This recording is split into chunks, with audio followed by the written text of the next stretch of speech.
aprendermos o que é este reino. Para que nós possamos realizar no ano de 2023 aquilo que o Senhor nos disse que faremos, nós precisamos entender que reino é este e quem nós somos neste reino. E Jesus veio para isso, para ensinar sobre este reino, o qual ninguém nunca tinha ensinado. Não se ouvia falar em reino de Deus antes de Jesus. Nem um profeta, nem um pregador, ninguém, Deus nunca tinha levantado ninguém com a autoridade de Jesus, que soubesse tanto do reino como ele, pregasse como ele sobre o reino e ensinasse sobre o reino e como o reino funciona. A missão de Jesus foi exatamente essa. O ministério de Jesus era exatamente sobre isso. Era ensinar para os seus discípulos, para os seus apóstolos e para todos aqueles que criam nele o que era o reino de Deus.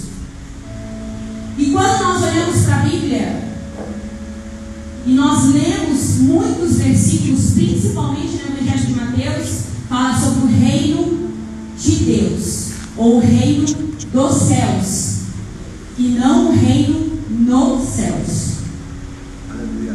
Uma coisa que nós precisamos entender é que o reino de Deus, ele já está entre nós. Nós não viveremos o reino quando nós formos para a glória. Jesus não veio pregar sobre ir para o céu. Jesus veio ensinar que você deve reinar com ele. Esse foi o ensinamento de Jesus.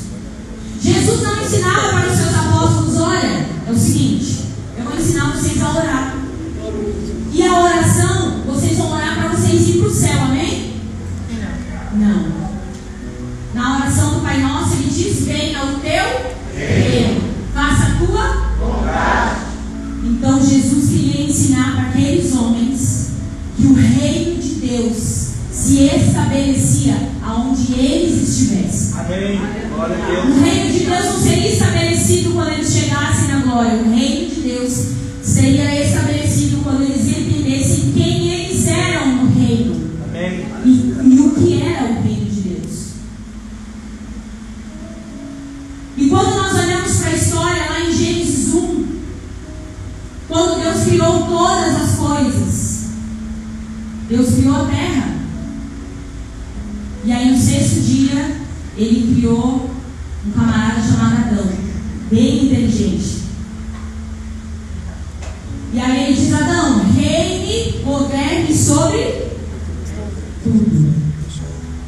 Dá nome para os animais, cuida aí do jardim, colocou ele num jardim que tinha tudo e mandou ele governar sobre tudo. Acontece que em algum momento Adão pensou que ele poderia tomar as decisões sozinhos, que ele tinha capacidade de decidir e discernir o que era bom e o que não era, e o que era certo e o que era errado. Deus deu a ele uma ordem: coma de todos os frutos do jardim, menos de um, que é da árvore do conhecimento do bem e do mal, porque o dia que você comer, você vai morrer. E aí vem a serpente, passa um chaveco na Eva, a Eva no marido, e ele come o fruto. Aquilo que ele pensava que era liberdade se tornou uma escravidão. Mas quando nós olhamos para a história de Adão, antes dele comer o fruto, a Bíblia diz que todos os dias Deus ia até o jardim e passeava e conversava com Adão. Vocês conseguem imaginar essa cena? Deus vir ao seu encontro todos os dias para conversar com você, para passear com você pelo jardim. Adão tinha este privilégio. Ele tinha um encontro marcado com o próprio Criador todos os dias. Naquele lugar chamado Jardim do Éden, acontecia o verdadeiro encontro entre os céus e a terra. Naquele lugar chamado Jardim do Éden, o reino de Deus se estabelecia, porque tudo era perfeito e Adão governava sobre tudo. Deus era rei dos céus, mas Adão era o rei do jardim. Mas ele pecou. um afastamento, um abismo entre o homem, entre a humanidade e entre Deus. Mas Deus não desistiu de sua criação. Deus já tinha um plano perfeito desde o princípio de tudo. É isso que a Bíblia diz. E aí um dia ele chama um homem, Moisés. Um homem completamente improvável. A Bíblia diz que ele era um homem manso. E eu fico tentando imaginar como um homem manso conseguiu aguentar tantas pessoas reclamando por tantos anos. Eu já me fiz essa pergunta, mas Deus, por que você não colocou alguém assim, bravo? Tipo o apóstolo Mário?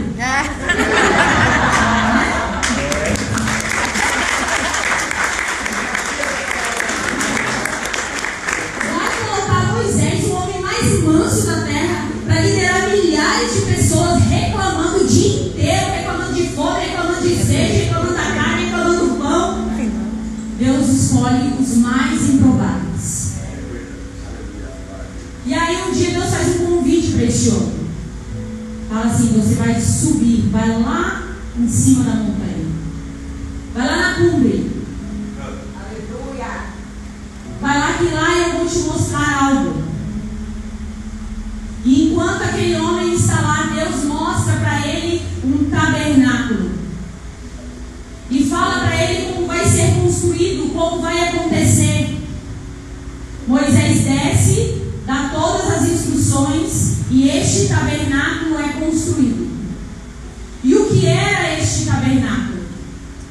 O tabernáculo era o local que Deus tinha escolhido para ter novamente este encontro do céu com a terra.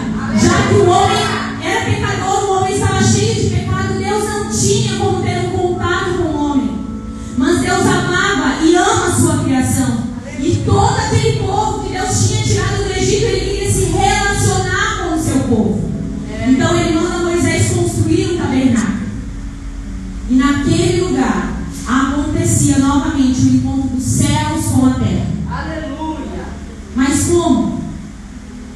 Você pode se perguntar como que pode acontecer um encontro do céu com a terra com homens pecadores. Deus deu uma instrução para Moisés. E ele disse: olha, Moisés, todas as vezes que for entrar, coloca a mão sobre a cabeça de um cordeiro, confessa os pecados, e este cordeiro, que é inocente, vai morrer no seu lugar pelos seus pecados e o pecado de todo o povo. E quando aquele sangue era derramado, o Senhor recebia o sacrifício, a glória e a presença dele desciam naquele lugar. E este encontro dos céus com a terra aconteciam novamente. Não na sua plenitude como o Éden, porque o homem já não era mais o mesmo.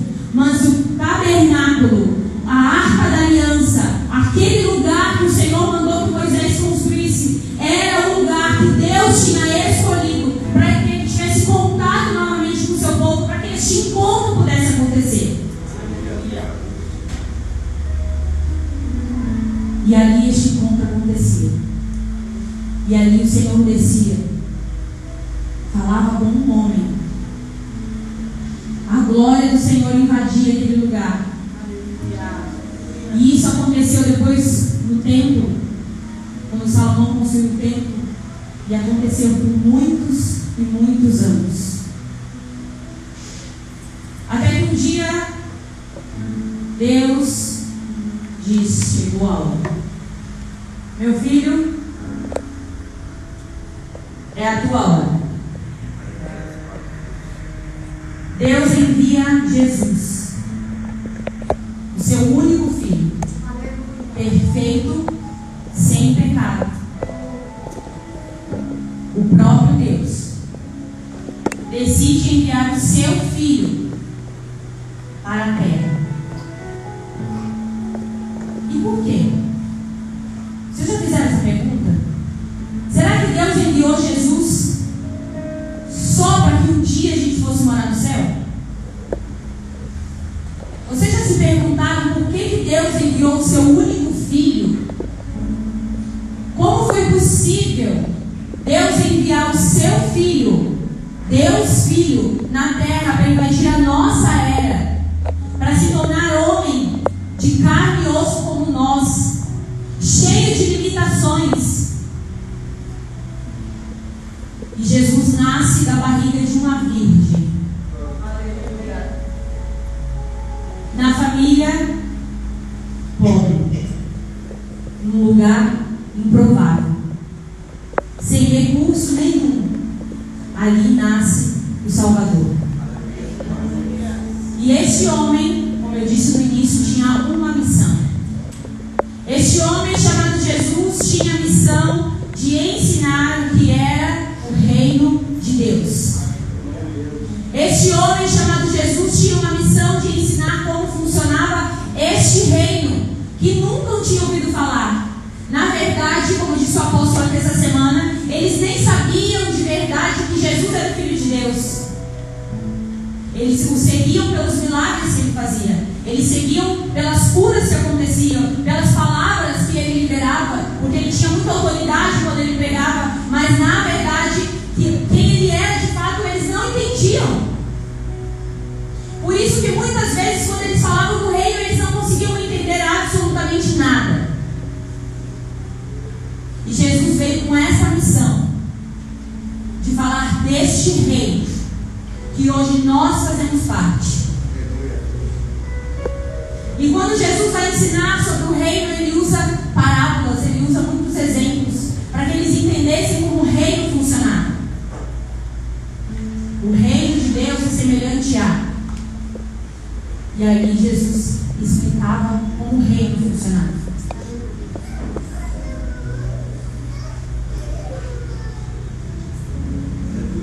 A missão de Jesus foi muito além do que nós possamos imaginar.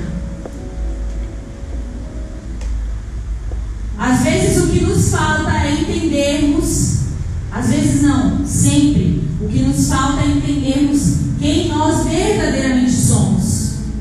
Você sabe por que o ministério de Jesus foi tão próspero? Porque ele sabia quem ele era. Você sabe por que ele realizava tantos milagres quando ele chegava? Porque ele sabia quem ele era. Você sabe por que quando ele pregava ele tinha tanta autoridade? Porque ele sabia quem ele era. Ele sabia quem ele estava representando. Ele sabia qual era o seu papel. Ele sabia exatamente a sua missão, até mesmo que ele ia sofrer. Ele sabia de tudo. E nós não sabemos o que nós vamos passar. Mas muitas vezes não nos entregamos, não temos a coragem de nos entregar ao reino de fato e de vivermos como cidadão do céu, para estabelecer aquilo que o Senhor nos confiou para estabelecer. Eu estive lá na Yang no domingo e eu falei o significado de estabelecer, de designado, enviado e estabelecer. Mas hoje eu quero só compartilhar com vocês sobre o designado. O que é uma pessoa designada? Uma pessoa designada vai além de ser uma pessoa indicada. No original da palavra diz que uma pessoa designada é alguém que é indicado com precisão. Deus não te escolheu de forma aleatória. Você foi indicado pelo Senhor com precisão. Ele quer você e tem que ser você para fazer isso. Não pode ser mais ninguém. O que Ele confiou nas suas mãos, só você pode realizar.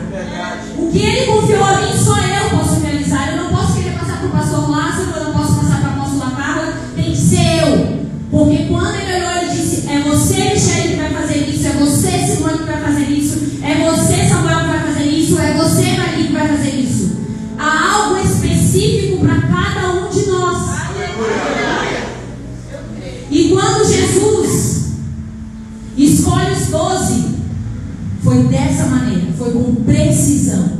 Ele não contou 1, 2, eu quero 12, separa 12 aí, 1, 2, 3, 4, 5, 6, 7, 8, 9, 10, 11, 12. Não, ele falou: eu quero o Pedro, eu quero o Lucas, eu quero o João, eu quero o Judas, eu quero o Mateus. Foi assim. Porque para cada um ele tinha uma missão. Aleluia! Deus não te escolheu porque está sobrando. Ah, tem muita gente, pega alguém aí. Ah, pode ser, Ju, pode ser você mesmo. Pode ser. Deus não escolhe ninguém assim. Aleluia! Deus escolhe com um propósito. E você faz parte deste propósito. Você precisa saber quem você é dentro deste reino. E qual é o propósito de Deus na sua vida para este reino. Eu sou da área da educação há 22 anos. Não parece, né, gente? Claro, eu sei. Há 22 anos eu comecei a dar aula muito cedo. A primeira vez que eu entrei numa sala de aula eu tinha 14 anos. Foi para ajudar a minha professora. Eu lembro até hoje, é da época do mimeógrafo ainda. Cheio de álcool, uma delícia. Ficava lá mimeografando um monte. Sim, também. Ficava tontinha. Quando eu fui lecionar de fato, pela primeira vez depois de formada, eu tinha 16 anos. Com 16 anos eu comecei a dar aula. Eu sou a 4ª geração na minha família de professores. Minha bisavó foi professora, minha avó foi professora, minha mãe foi professora e eu sou professora. E das 3, só eu quis encarar essa, que não é fácil. Não é uma missão muito fácil. Os professores que estão aqui podem compartilhar e aí reafirmar o que eu estou dizendo. Sim ou não? Sim! É difícil, gente. Mas acontece que ao longo desses 22 anos, por milhares de vezes, incontáveis vezes, não dá nem para contar porque eu já perdi as contas, quantas vezes eu tentei sair da área da educação? Muitas vezes. Porque a pior coisa é quando você estuda, se forma, se dedica, e quando você pensa que você vai fazer, você não consegue fazer absolutamente nada do que você estudou. É horrível. E há 22 anos atrás, quando eu comecei a dar aula, as escolas eram completamente diferentes, o sistema era completamente diferente, as gestões eram completamente diferentes, tudo era diferente. Os anos foram passando e as coisas foram mudando assim de forma muito brusca. E isso foi me causando muitas frustrações. Quando a gente trabalha numa escola da prefeitura, por exemplo, que eu trabalhei praticamente quase os 22 anos para a prefeitura, você tem que se submeter 101% ao que o sistema diz. Porque se você não faz, você é mandado embora. E o que nós aprendemos quando nós estamos nos formando a professores é completamente ao avesso do que o sistema manda você fazer. Em tudo. Em questão de educação, alimentação, na questão de dar limites a uma criança, em tudo, gente, em absolutamente tudo. E isso me causou muitas frustrações. Então, eu por muito tempo, eu estava lá dando aula pensando, meu Deus, eu vou fazer uma outra faculdade, um outro curso em que área? Eu preciso me formar em outra coisa para eu trabalhar em outro local.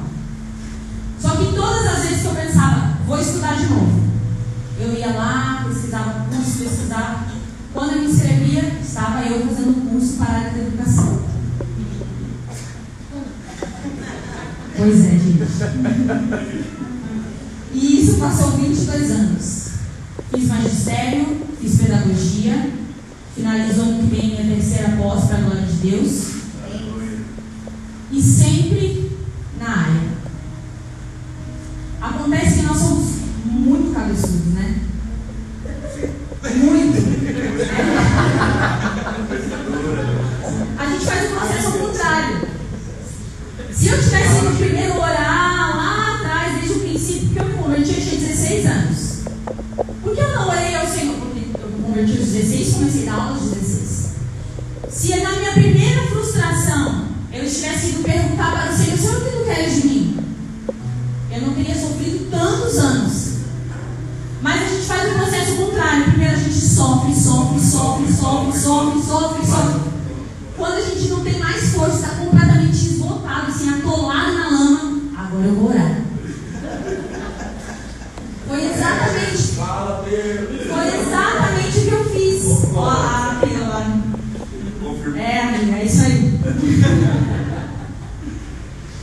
Eu fiz o processo contrário. Ao invés de orar, eu reclamava, eu chorava. Mas Deus, por que Deus? Na última escola que eu trabalhei na prefeitura, último SEI, foi assim, o tiro de misericórdia. Foi muito difícil. Foram 3 anos. Muito difícil. Muito difícil mesmo para mim. Orando muito, chorando muito, jejuando.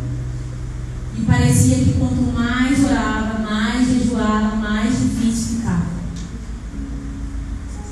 E aí, em uma madrugada, o Senhor me acordou. Aí eu parecia crente, como diz o apóstolo, que orar, né? Fui orar, falei, já que o Senhor me acordou, eu vou orar, né? Fui orar e com algo diferente começou a queimar dentro do meu coração. Aleluia. E o Senhor me perguntou algo. E a pergunta de Deus para mim foi: se você se esforça tanto para fazer para outros, por que você não faz para você? E aí eu tomei um choque. Por que você não faz de outra maneira? E quanto mais o Senhor falava comigo, mais chocada eu ficava com aquilo. Passou acho que uns 2 dias eu procurei o apóstolo para uma orientação. E eu disse assim: apóstolo, o que o Senhor acha? Eu saí da escola. E já que eu faço tanto para os outros, eu vou fazer para mim. Aí eu acho ótimo. Só que aquilo já estava queimando dentro do meu coração. O Senhor já tinha me dito que era para fazer isso. Mas como sempre, a gente fica batendo a cabeça, né? A gente quer dar o nosso jeitinho. Não, eu preciso trabalhar. Eu preciso de salário. Eu preciso de dinheiro. Todo mundo precisa. Mas quando nós colocamos a nossa confiança no salário, nós deixamos de viver coisas muito maiores que o Senhor tem para nós. Sim, aleluia. E eu demorei muito. Não, mentira.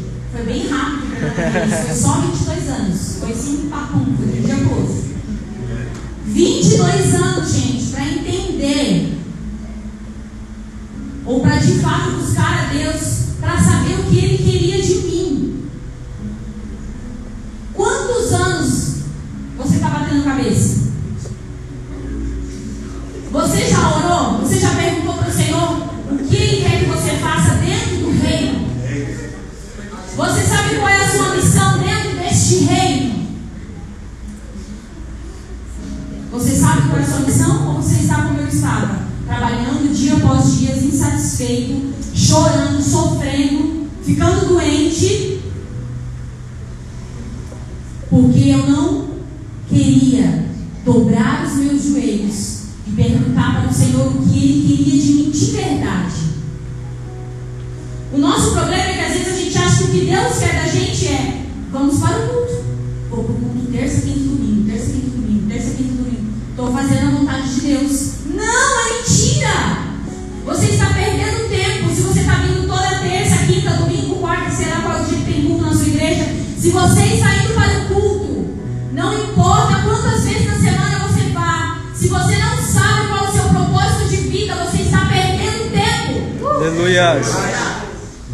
Você precisa saber o que o Senhor verdadeiramente quer de você. Glória a Deus. Quais são as habilidades que Ele te deu? Quais são as armas que Ele colocou na sua mão para que você frutifique? Glória a Deus. O que Ele te entregou, o que Ele te confiou para que você frutifique para este reino?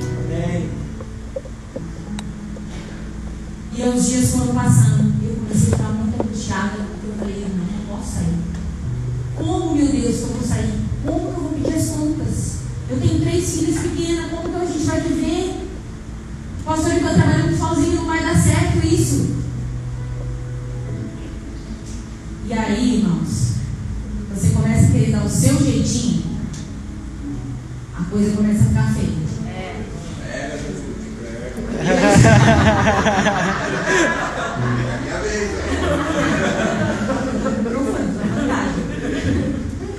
Deus começa a enviar as pessoas de todos os cantos, as mais improváveis, para falar com você. você.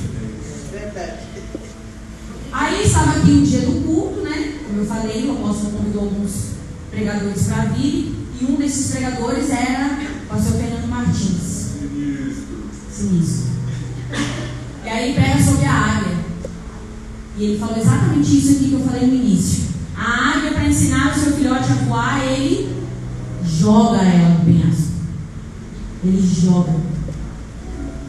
Aí quando acabou o culto, eu estou saindo lá na porta, o apóstolo passa por mim, aponta esse dedinho dele abençoado. Olha para mim e fala assim: se você não se jogar, o Senhor vai te jogar. Nossa, aquilo me deu um medo. Eu cheguei em casa, aquilo me deu um pavor. Eu falei: meu Deus, e agora? O que eu vou fazer, Senhor? Me ajuda, me ajuda. Aí a pastora Maria Lúcia ficava lá em casa com as meninas, fui conversar com ela: pastora Maria Lúcia, me ajuda em oração. Me ajuda porque eu preciso sair. Nós oramos, jejuamos, né, pastora Maria Lúcia? 21 dias. E eu estava lá tentando dar o meu jeitinho. Um dia, saí de casa decidida a conversar com a diretora. Neste período, enquanto eu estava tentando dar um jeitinho, eu comecei a me sentir muito mal. Comecei a sentir muitas dores no meu corpo, muitas dores. E eu sabia que eu não estava bem. E eu resolvi ir ao médico. Depois de muitos meses, a apóstola tem que se cuidar, tem que se cuidar, tem que se cuidar, né? E a gente vai protelando. Eu fui fazer os exames. Fiz vários exames, fiz muitos exames. Quando eu comecei a receber os diagnósticos, irmãos, pensa no diagnóstico bom. Era um pior do que o outro. Um pior do que o outro. Eu recebi um diagnóstico de um nódulo na mama, um nódulo no ovário, um sangramento interno no útero e uma fissura no útero. Além disso, o meu útero estava tão grande como se eu estivesse gestante de 5 meses. Esse foi a chave de Deus para que tudo mudasse dentro da minha cabeça. Porque a primeira coisa que eu pensei: se eu não me cuidar, eu vou morrer. E as minhas filhas precisam de mim. Então, a chave que Deus usou para me despertar de fato e entender que eu precisava obedecer, infelizmente, foi a enfermidade. E quando eu recebi aqueles diagnósticos, eu falei para a apóstola, oramos, jejuamos. Em um dia aqui no culto, o apóstolo não pregou neste dia, era um pregador de fora, eu não lembro o nome do pastor. Mas no final da pregação, o apóstolo disse: eu nunca faço isso aqui, realmente nunca faz. Ele jogou 2 paletós no chão aqui, fez como um caminho, e ele disse: aqueles que passarem aqui quer cura, passa aqui no meio, e você vai ser curado. Aleluia. E naquele dia eu vim. Naquela mesma semana, isso foi no domingo. Naquela mesma semana, em uma quarta-feira, eu tinha que fazer biópsia. E eu vim, passei.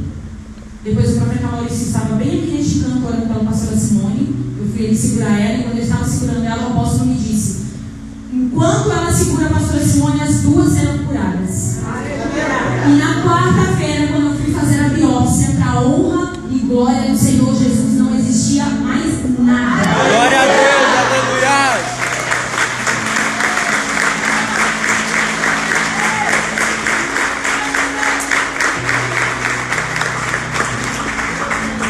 E aí o que eu fiz? Vou procurar a diretora. Eu quero sair, me mande embora. Estou com uns problemas de saúde, eu preciso me cuidar. Eu preciso, essa foi a minha frase para ela: eu preciso que a empresa me mande embora.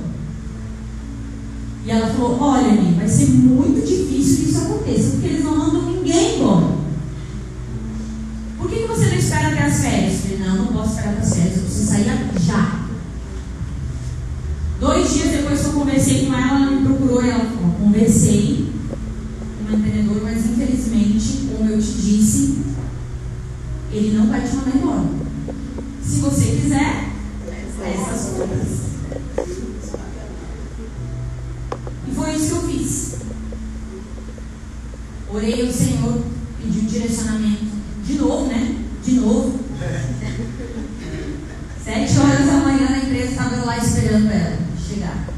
Falei para a coordenadora, não vou entrar na sala, preciso conversar com a diretora, vou esperar ela chegar. Fiquei lá esperando. Quando ela chegou, fui conversar com ela, estou me desligando da empresa. Ah, você não vai esperar mesmo? Espera que as férias. Não posso esperar. Você vai ficar hoje? Não, já estou indo embora. Falei para ela, só vim te comunicar que eu estou me desligando da empresa.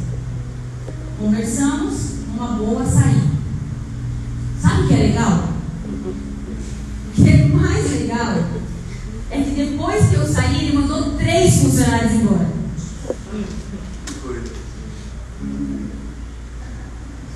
E aí você olha para aquilo e fala, Deus está de sacanagem comigo, né? Não é possível. Pensa eu recebendo as notícias, fulano foi mandado embora.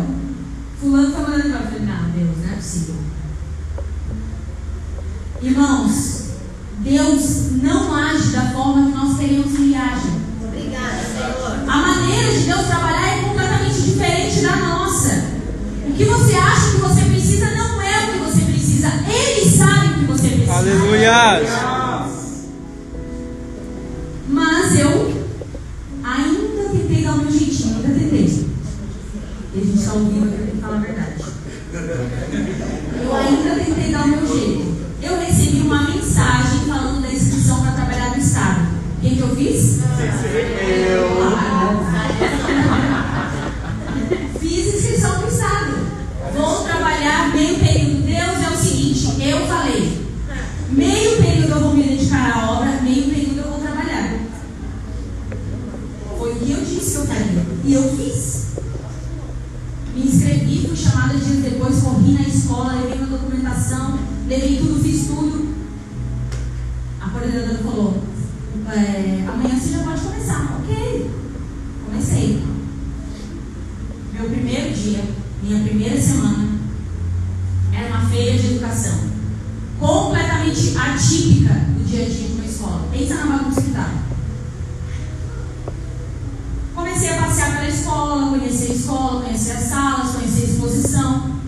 De repente, uma das coordenadoras chega em mim e fala assim, Michele, vamos lá na sala do 6º ano?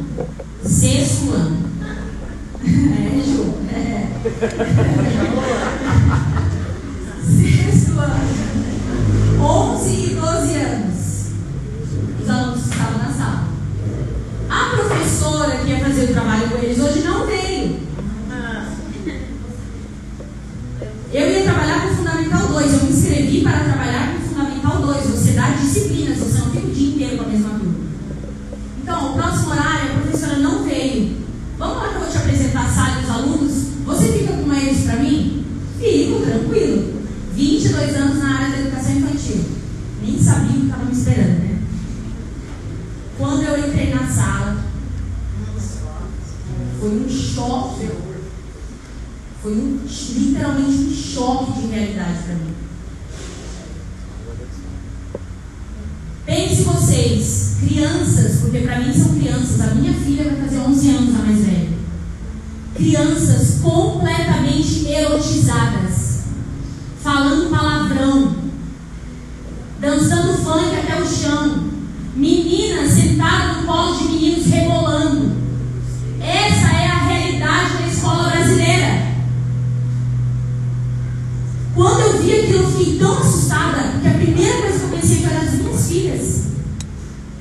E como eu estava conhecendo a escola, eu falei para a coordenadora, a senhora me dá um minuto, eu posso ir ao banheiro? Desci, entrei naquele banheiro, fechei a porta, me ajoelhei, encostada na privada, comecei a chorar,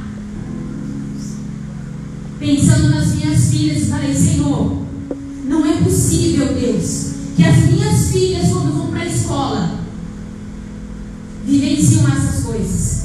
Eu não quero acreditar, Senhor, que quando as minhas filhas vão para a escola, é isso que elas veem dentro da sala de aula. Sabe o que mais me chocou? Adultos vendo e não fazendo absolutamente nada. Eu saí de lá arrasada. Mandei mensagem para a apóstola convicção de que nós precisamos fazer alguma coisa pelas nossas crianças. Eu chorei aquela noite, eu não conseguia me controlar.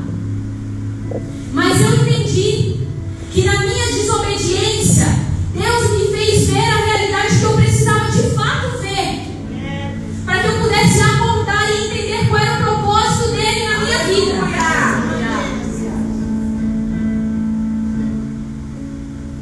E eu trabalhei lá no estado por mais ou menos um mês. Pedi para sair. Neste um mês que eu estava trabalhando lá, eu não sentia paz.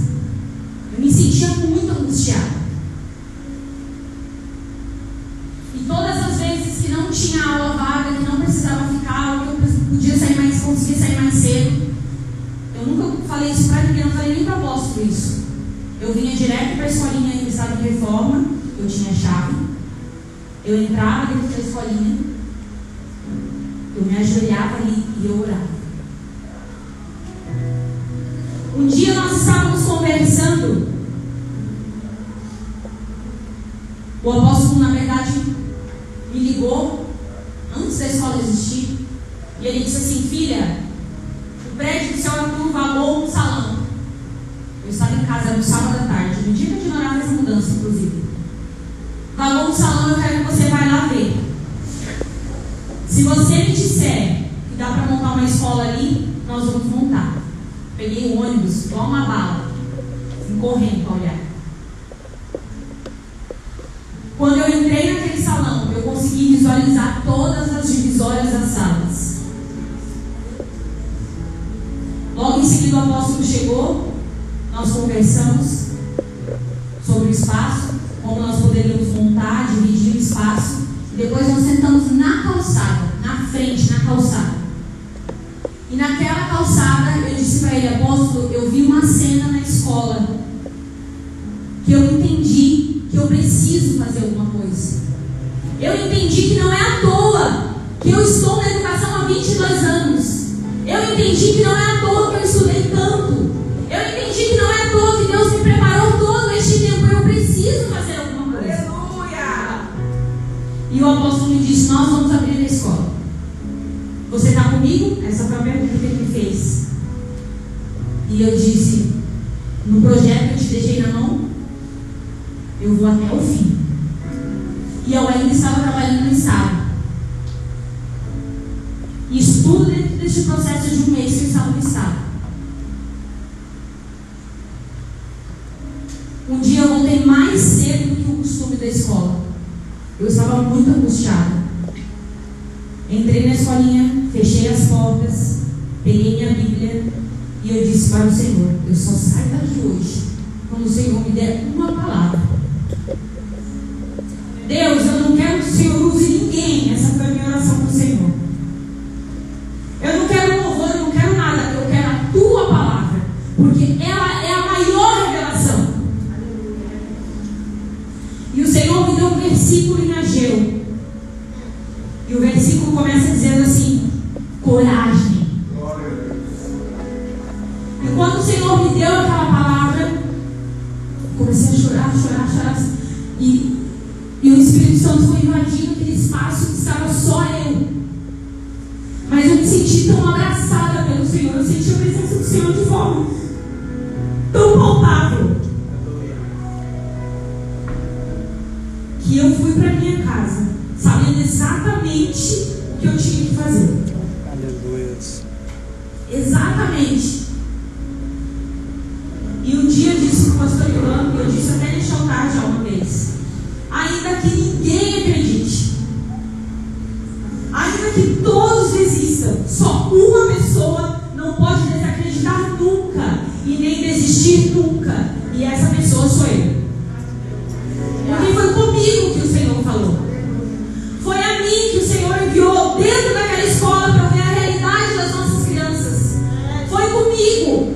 Foi os meus olhos que viram aquelas crianças do tamanho das minhas, falando palavrão.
secular, né? Óbvio.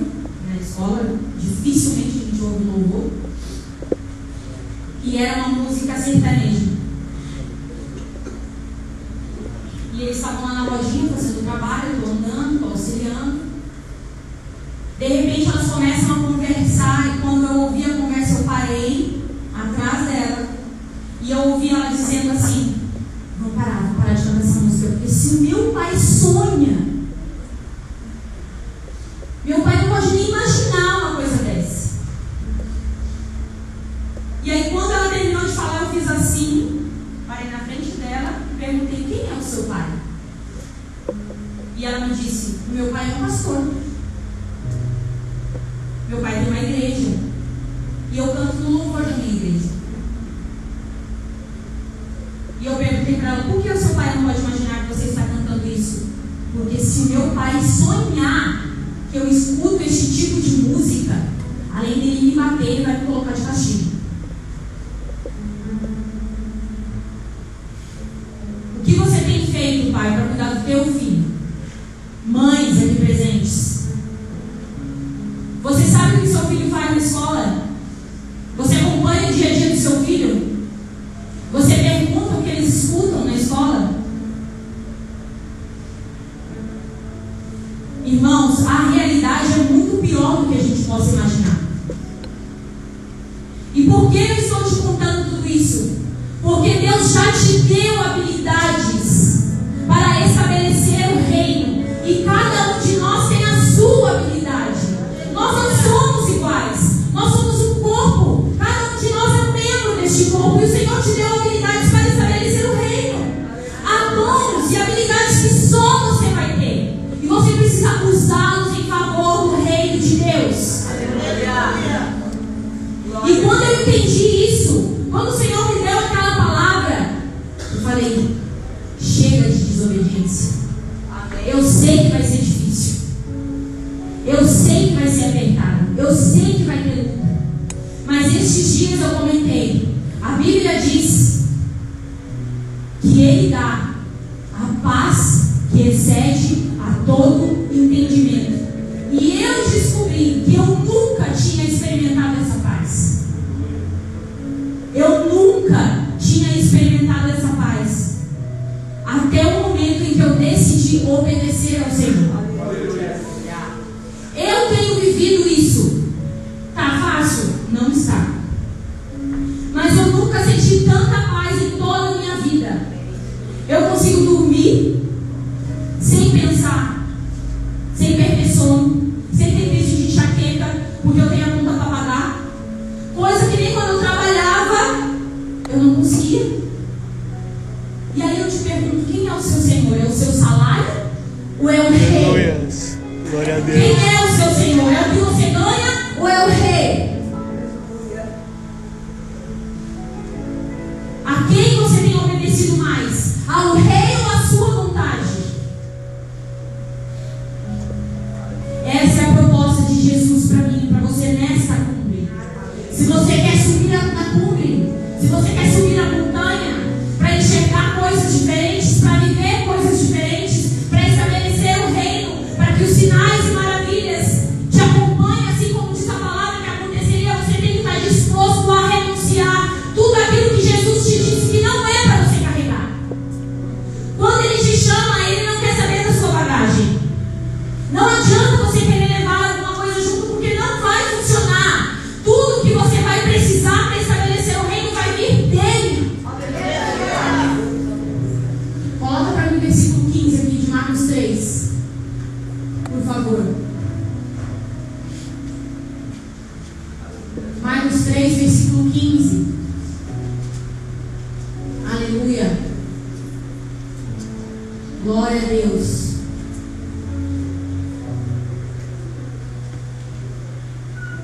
E tivessem autoridade para expulsar demônios.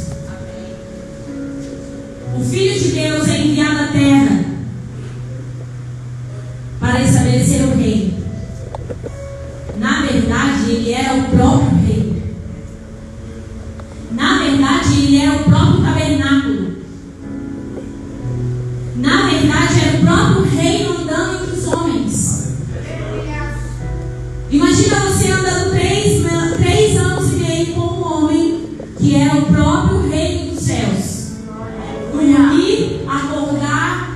conversar, orar, aprender, servir o próprio Deus. Mas chega um momento que este Deus diz assim para os seus discípulos: olha, gente, é o seguinte, é melhor que eu vá.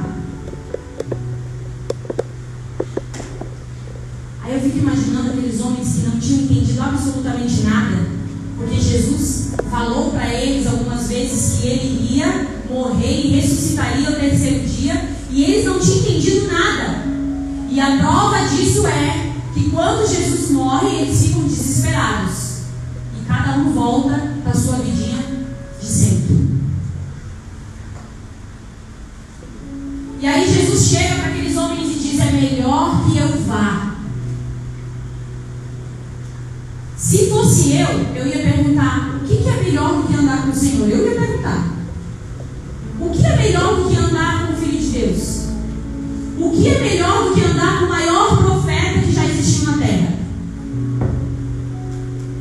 Será que eles fizeram essa pergunta para eles? O que é melhor do que andar com o Senhor Jesus? Não pode ser que tenha algo melhor do que isso.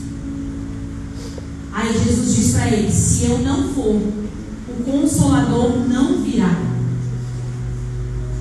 E aí, irmãos, aquele que era o reino na terra, que andava com os homens, vai.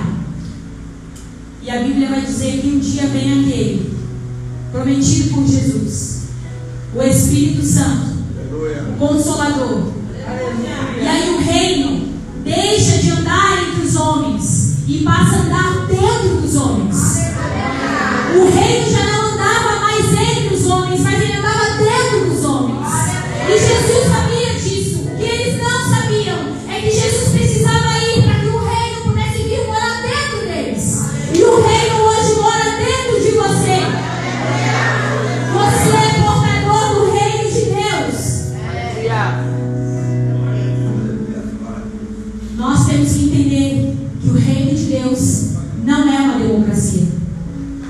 Ele é sempre a primeira e a última palavra. Ele não precisa de governadores e nem senadores. Ele fala e vira lei e acontece. Este é o seu rei. E você precisa entender que ele te escolheu para ser um portador do reino. E quando você falar, também tem que acontecer, porque você tem os mesmos direitos de Jesus. Você é filho como Jesus. Você tem a mesma autoridade de Jesus. E quando o versículo 15 diz que eles expulsarão demônios, eu te pergunto: como uma monarquia cresce? Como uma monarquia cresce? Conquistando territórios. E aonde você, como portador do reino, vai conquistar territórios? Ei, você não veio para essa terra para conquistar pessoas. Você foi feito rei através de Jesus para conquistar territórios. E você conquista no mundo espiritual, expulsando os demônios, dizendo: este território é do reino dos céus e eu vou governar sobre ele. E o dia que eu decidi: Senhor, o território da educação do Brasil é meu e eu vou reinar sobre ele. Um dia eu estava orando na minha casa e eu perguntei: Senhor, por que o governo está se levantando tanto contra as crianças? E o Senhor me disse: filha, olha para a Bíblia. O que ela diz? Olha para a Bíblia. A história diz que todas as vezes que eu estou levantando um libertador, o diabo se levanta para acabar com as crianças. Foi assim com Moisés, foi assim com Jesus. E eu falei para o Senhor: eu serei. Eu também. Um libertador das nossas crianças do meu país. Eu me comprometi com o Senhor e desde aquele dia em diante eu tomei posse do território da educação deste país. Porque eu disse para o Senhor que eu serei um libertador.